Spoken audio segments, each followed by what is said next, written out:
First law हमने सीख लिया था। हम फैराडे का सेकंड लॉ देखते हैं किसके लिए, इलेक्ट्रोलाइटिक सेल के लिए। तो लिखो Faraday second law, Faraday second law,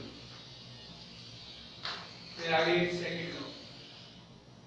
देखो इसको मैं तुम्हें समझाता हूं, पहले हम लोग समझे कि फैराडे का सेकंड लॉ क्या था, ठीक है। और एक्चुअली उसको इनडायरेक्ट वे में तुम्हें लिखवा भी चुका हूं, ठीक है।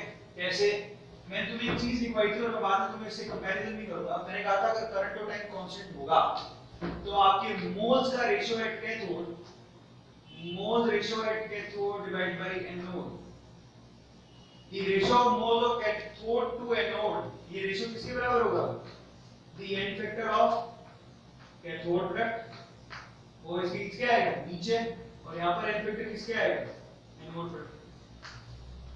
ये मैं तुम्हें लिखवा चुका हूं। कैथोड और एनोड पे मिलने वाले मोल्स का जो रेशियो होगा वो उनके एन फैक्टर के एंटी प्रोपोर्शनल होता है, ये मैं तुम्हें पहले लिखवा चुका हूं। और ये हमारा फर्स्ट स्टेप है किसी भी करने का। लेकिन कब है, जो आपकी करंट और टाइम क्या हो, current and time that must be constant. यही बात कौन बोलता है, यही बात फैराडे सेकंड लॉ में बोलता है। तो वो क्या कहता है कि मान लो कि ऐसे आपने सेल्स ले लिए 2 3 4 कितने भी ले सकते हो और उनको सीरीज में जोड़ लो, ठीक है। अब हम क्या कर रहे हैं, बहुत सारे सेल्स को, इलेक्ट्रोलाइटिक सेल्स को सीरीज में जोड़ रहे हैं। जरा ध्यान से देखो, मान लो कि पहला सेल है मेरा, ये मेरा दूसरा सेल है, ये मेरा तीसरा सेल है, ऐसे करके मैंने 3 सेल ले लिए, समझ में आता है।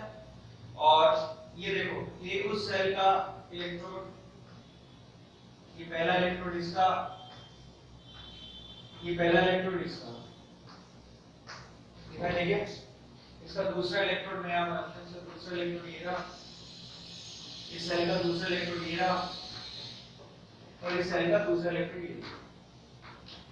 ये दो इलेक्ट्रोड्स लगा दिए मैंने, और इन सेल को मैं किसमें कनेक्ट करना चाहता हूं, सीरीज में कनेक्ट करना चाहता हूं, सीरीज कनेक्शन चाहता हूं, ठीक है। सीरीज का मतलब क्या होता है, करंट सब में क्या है, कॉमन जाएगी, ठीक है। सीरीज कनेक्शन में क्या होता है, करंट क्या होती है, सब में सेम होती है, हम जानते हैं शुरू से। सीरीज कनेक्शन कैसे होगा, तो इस इलेक्ट्रोड में यहां से जोड़ दो, इस इलेक्ट्रोड को इससे जोड़ दो, और ऊपर वाले इलेक्ट्रोड पे क्या लगा हुआ होगा, बैटरी लगा हुआ। ये बैटरी का नेगेटिव टर्मिनल है, ये बैटरी का पॉजिटिव टर्मिनल दिखाई दे रहा है, क्लियर हो गया। तो इस केस में पॉजिटिव टर्मिनल ये है, ये प्लस है, तो इसलिए ये टर्मिनल कौन सा होगा, माइनस, क्लियर हो गया। इस तरह से ये प्लस हुआ तो ये टर्मिनल कौन सा होगा, माइनस, ठीक है। ये माइनस है तो ये टर्मिनल कौन सा होगा, प्लस, दिखाई दे गया। तो ये कनेक्शन होगा, और इसमें क्या है, जो करंट आ रही है सब में सेम ही जाएगी, same amount of current is flowing, सब में same amount of current flow दिखाई दे रहा है, और सबको मैंने सीरीज में कनेक्ट कर दिया, समझ में आ गया। और मान लेता हूं कि सेल में क्या क्या डाल रखा है, लेट अस सपोज इसके अंदर एक इलेक्ट्रोलाइट डाल रखा मैंने, समझ में आ गया। मान लो कि जो इलेक्ट्रोड है वो किसके हैं, मान लो प्लेटिनम के, ये इलेक्ट्रोड किसका लगा दिया मैंने, प्लेटिनम का। और अंदर मैंने क्या भर दिया, मान लेते हैं हम लोग कि मैंने CuSO4 का एक्वस सॉल्यूशन भर दिया, क्या भर दिया, CuSO4 का एक्वस सॉल्यूशन इसमें भर दिया, मान लेते हैं। अच्छा, इसमें भी मैंने क्या किया, इसमें भी मैंने ये सॉल्यूशन लिया, और ये कौन सा इलेक्ट्रोड लगाया, प्लेटिनम का, मान लो ये भी कौन सा है, इलेक्ट्रोड प्लेटिनम का। और इसके अंदर मैं आप क्या भर रहा हूं, सेकंड कंटेनर में NaCl मोल्टन सॉल्यूशन भर देता हूं, ठीक है। सॉल्यूशन कुछ भी हो सकता है, NaCl का मोल्टन सॉल्यूशन भर देता हूं। मोल्टन मतलब सिर्फ NaCl, पानी नहीं है, समझ में आ गया। और तीसरे केस में मान लेता हूं कि ये भी लगा देता हूं। इस केस में मैं क्या करता हूं, ये इलेक्ट्रोड कॉपर का लगा देता हूं, ये इलेक्ट्रोड भी कॉपर का लगा देता हूं, समझ में आ गया। और अंदर में क्या भर देता हूं, इसके अंदर CuSO4, क्या भर दिया, CuSO4, ठीक है, एक्वस सॉल्यूशन। तीनों केस मैंने आपको करवा रखने की, मैं प्रोडक्ट क्या बनेगा सबको पता है। फर्स्ट केस में प्लेटिनम इलेक्ट्रोड में CuSO4 में प्रोडक्ट क्या बनेगा, इस तरफ देखो, एनोड और कैथोड की बात करेंगे, प्रोडक्ट दो बनेंगे हर एक सेल में, एनोड पे अलग और कैथोड पे अलग, समझ में आ रहा है। तो इस तरफ एनोड पे कौन जाएगा, SO4 और पानी, जीतेगा कौन, पानी। पानी के ऑक्सीडेशन से क्या मिलता है, वाटर के ऑक्सीडेशन से क्या मिलेगा, ऑक्सीजन, क्लियर हो गया। तो इस सेल में हमारा जो एनोड प्रोडक्ट होगा वो क्या होगा, ऑक्सीजन। इस सेल में जो कैथोड प्रोडक्ट होगा वो कौन सा होगा, कॉपर। ये करवा चुका हूं मैं ऑलरेडी, ठीक है। इस सेल के अंदर हमारे पास प्लेटिनम के इलेक्ट्रोड है, तो इस तरफ तो मिलेगा हमें ऑक्सीजन और इस तरफ क्या मिलने वाला है, कॉपर। पहली चीज इस सेल में हमारे पास सिर्फ मोल्टन NaCl है, पानी तो है ही नहीं, तो इस सेल में एनोड पे क्या मिलेगा हमें, एनोड, और यहां पे मैं क्या लिख दूं, कैथोड। ये सबसे पहला केस है, एनोड पे एनायन जाएगा तो हमें क्या मिलेगा, एनायन कौन है इसमें, क्लोरीन, Cl-, तो क्लोरीन गैस मिलेगी। समझ में आ गया। कैथोड पे केटाइन जाएगा, केटाइन कौन है इसके अंदर, सोडियम, जाके क्या करेगा, सोडियम आयन जो है सोडियम में कन्वर्ट हो जाएगा। तो इस केस में हमें ये प्रोडक्ट मिलेंगे, क्लोरीन गैस और Na। दिखाई दे रहा है। अच्छा, तीसरे वाले सेल में क्या होगा, इस केस में क्या होगा, कॉपर के आपने इलेक्ट्रोड लगा रखे हैं और कॉपर का सॉल्यूशन भर रखा है, तो इस केस में एनोड पे कुछ नहीं मिलेगा। समझ में आ गया, क्योंकि कॉपर का ही ऑक्सीडेशन होगा और कॉपर का रिडक्शन होगा, इसको रिफाइनिंग बोलते हैं। और कैथोड पे वो क्या मिलने वाला है, कॉपर। समझ में आ गया। तो ओवरऑल में यहाँ पर 6 टर्मिनल है और 5 प्रोडक्ट मिल रहे हैं। मैं मान लेता हूँ कि इस प्रोडक्ट का जो वेट है वो W1 है, मान लेते हैं। इस प्रोडक्ट का वेट क्या है, W2। इस प्रोडक्ट का वेट क्या है, W3। इस प्रोडक्ट का वेट मान लेते हैं W4 और इस प्रोडक्ट का वेट जो है W5। वेट मान लेते हैं। समझ में आ गया। तो फैराडे हमें क्या कहता है, फैराडे का दूसरा नियम हमें ये कहता है कि the ratio of these weights, ये जितने भी आपने सेल सीरीज में लगा रखे हैं उनमें जितने भी इलेक्ट्रोड हैं उनके ऊपर मिलने वाले प्रोडक्ट का वेट का जो रेशियो है, ध्यान से देखना, यानी कि W1 ratio W2 ratio W3 ratio W4 ratio W5, ये किसके बराबर होगा, ये रेशियो उनके इक्विवेलेंट मास के रेशियो के बराबर होगा। मतलब E1 मैं यहां पे लिख देता हूं, किसके बराबर, इक्विवेलेंट मास के। E1 ratio E2 ratio E3 ratio E4 ratio E5। बात समझ में आ गया, इस रेशियो के बराबर होगा। ये हमारा कौन सा लॉ है, फैराडेज सेकंड लॉ। अब सवाल है कि कैसे आया, ये भी ना। अच्छा, सबसे पहले ये सवाल है कि इक्विवेलेंट मास होता क्या है, समझ में आया। ये रेशियो जो होगा इनका वेट का रेशियो होगा, उनके इक्विवेलेंट मासेस के रेशियो के बराबर होगा। अच्छा, अब इक्विवेलेंट मास क्या होता है, equivalent mass Em molar mass divide by valency factor. जब मोलर मास को वैलेंसी फैक्टर से भाग दे दोगे तो हमारा क्या आएगा, इक्विवेलेंट मास आएगा। क्लियर हो गया। अब पहले तो इसको प्रूव करेंगे कि ये फैराडे नियम लाया कहां से, बात समझ में आ गया। ये फैराडे क्या बोलता है, फैराडे का सेकंड लॉ ये है कि सीरीज में जुड़े हुए जितने भी हमारे पास सेल्स होंगे, इलेक्ट्रोलाइटिक सेल्स, उनमें जो भी हमको मास मिल रहा है उसका रेशियो उनके इक्विवेलेंट मास के रेशियो के बराबर होगा। यही बात मैं ऊपर बोल चुका हूं पहले, आप कन्वर्ट करो, यही चीज को मैं कन्वर्ट करके दिखाता हूं। मोल्स को कैसे लिखोगे, वेट एट कैथोड लिखोगे divide by weight at anode. सही है। मोल्स को कैसे लिखते हो, गिवन बात, given mass by molar mass into molar mass of cathode, और इधर क्या लगाओगे, मोलर मास ऑफ एनोड लगाओगे, नहीं लगाओगे, आता है कि नहीं आता। मोल्स क्या होता है, given mass by molar mass आता है, मैंने वही तो लिखा, the weight of cathode mass of molar mass of cathode. समझ में आ गया। कैथोड का मतलब कैथोड पे जो प्रोडक्ट मिल रहा है उसकी बात कर रहा हूं, the weight of cathode product divide by molar mass of cathode product. यहां पर weight of anode product divide by molar mass of anode product. ये कैसे है, तुमने समझा ही दिया था।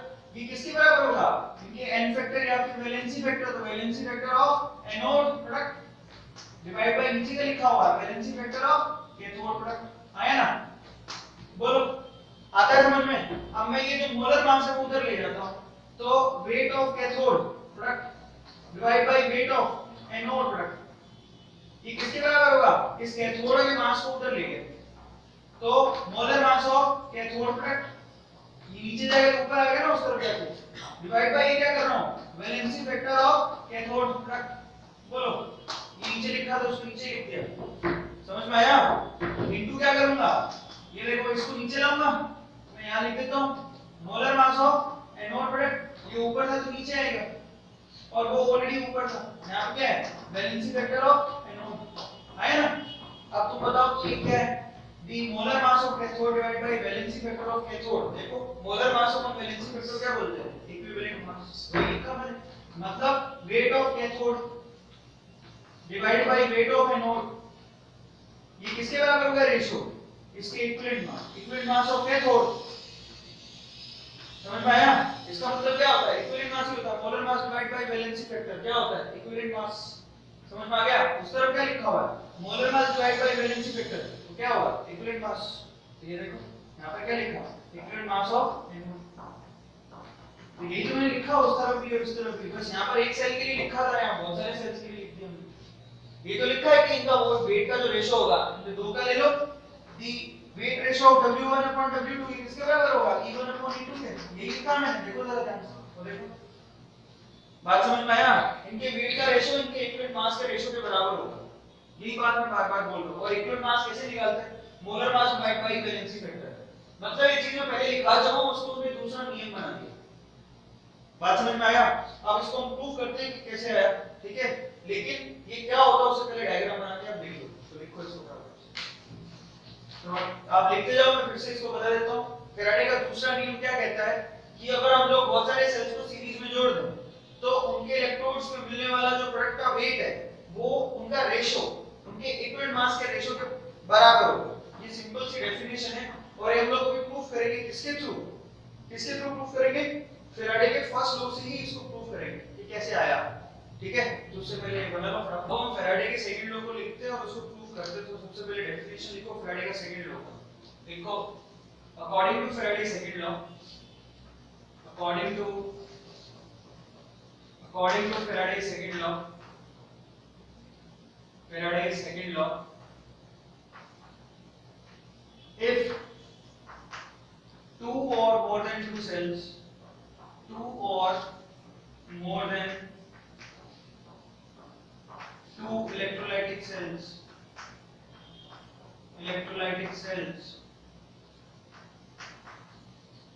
connected in series,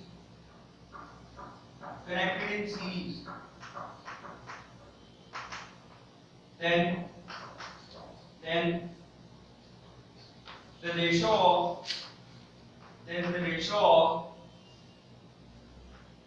their the ratio of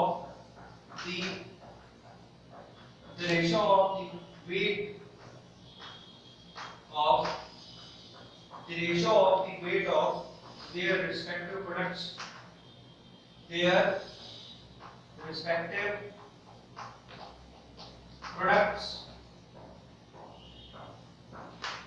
ठीक है, is equals to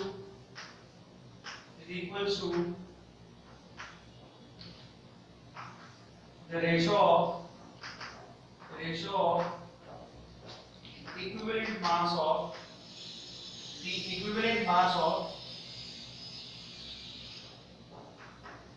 these products.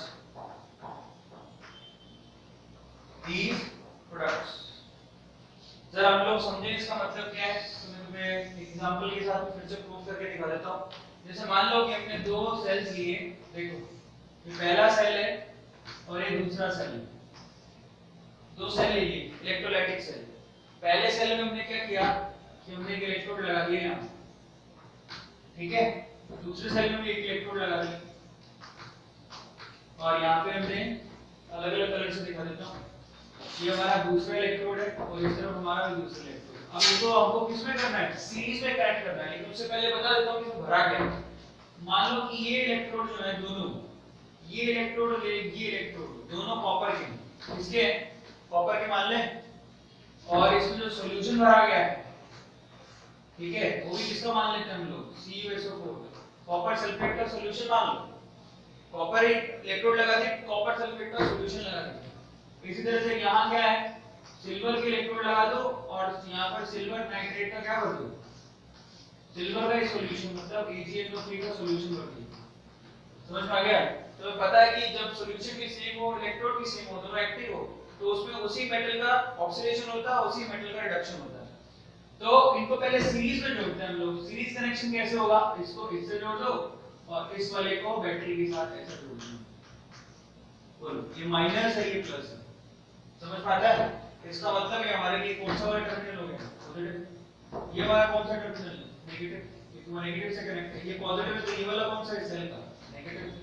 ये नेगेटिव टर्मिनल तो ये सेल का क्या हो गया, दिखाई दे रहा है? अब सबसे पहले तो हम लोग देखें, अब ये क्योंकि सीरीज में जुड़ा हुआ है, इन दोनों सेल के अंदर करंट क्या है, सेम होगी, सेम करंट सेम टाइम के लिए फ्लो करवा रहे हैं दोनों सेल में। समझ में आ गया? तो सीरीज में कनेक्टेड है। अब जरा सबसे पहले इस वाले सेल को देखते हैं, ठीक है। मैं मान लेता हूं कि करंट I फ्लो करवाइए दोनों सेल्स में करंट कितनी फ्लो करवाई है, दोनों सेल में हमने करंट I फ्लो करवाई, टाइम क्या रखा है, टाइम t रखा है सेकंड में, और ये I एम्पीयर करंट फ्लो करवाई, दोनों में करंट भी सेम है और टाइम भी सेम है। समझ में आ गया? तो सबसे पहले पहले वाले सेल में देखते हैं, पहले वाले सेल में क्या होगा, एनोड पे क्या मिलेगा, कुछ नहीं, क्योंकि यहाँ कॉपर का ऑक्सीडेशन होगा। कैथोड पे क्या मिलेगा, कॉपर, क्योंकि यहाँ कॉपर का रिडक्शन होगा। तो एनोड पे कुछ मिल नहीं रहा, लेकिन कैथोड पे मिल रहा है कॉपर। तो अब सबसे पहले हम निकालते हैं भैया कॉपर कितना मिलेगा, निकाल ले। तो कॉपर का वेट निकालते हैं, वेट ऑफ द कॉपर। उसके लिए हमारे पास फॉर्मूला है, क्या है, दैट इज वेट कॉपर का निकालना है, तो Z इनटू Q, याद है, Z कैसे निकालते हैं, that is molar mass of copper into current into time divide by valency factor of copper into 96500। हां एग्री करते हो? इस पे डेटा रख देते हैं। पहले वाले सेल में मिलेगा आपको कॉपर कितना मिलेगा, मोलर मास कितना होता है 63.5, मैं सीधे लिख देता हूं, this is molar mass of copper, चलेगा, दैट इज 63.5, बाद में रख देंगे। करंट तो सेम ही है, करंट की वैल्यू बताई नहीं है, टाइम भी सेम ही है ना। वैलेंसी वेक्टर कितना होता है कॉपर का, उसमें लिख देता हूं वैलेंसी वेक्टर ऑफ कॉपर, चलेगा, और इनटू मल्टीप्लाई क्या कर दूं 96500, ये पहले वाले सेल के लिए हो गया।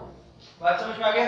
अच्छा, दूसरे वाले सेल का अगर वेट निकालना, दूसरे सेल में वेट किसका आएगा, सिल्वर का, क्योंकि इसमें क्या होगा, एनोड और कैथोड दोनों ही सिल्वर के बने हुए हैं, सिल्वर का ये आपने क्या डाल रखा है, सॉल्यूशन, तो उस पे एनोड पे कुछ मिलेगा नहीं, एनोड पे क्या होगा, कुछ नहीं मिलेगा, क्योंकि वहां से सिल्वर निकल के कहां आएगा, सॉल्यूशन में, सिल्वर का ही ऑक्सीडेशन होगा, और कैथोड पे जाके सिल्वर का ही क्या होगा, रिडक्शन, तो हमें सिल्वर मिलने वाला है, ये हम जानते हैं कैथोड पे।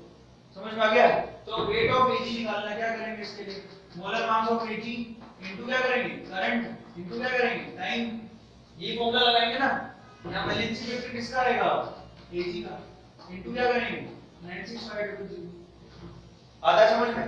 दोनों सेल सीरीज में थे, दोनों के वेट, यहां पर कॉपर का वेट निकाल लिया, वहां सिल्वर का वेट निकाल लिया, अब दोनों का रेशियो ले लेते हैं, the weight of copper two the weight of silver, इनका रेशियो लो किसके बराबर है, इन दोनों को रख दो, यहां पर क्या होगा, molar mass of copper divide by valency vector of copper, ये है, बाकी तो सब कॉमन है, कट जाएगा आपस में, IT 96500 IT 96500 सब कट गया, आ रहा है समझ में?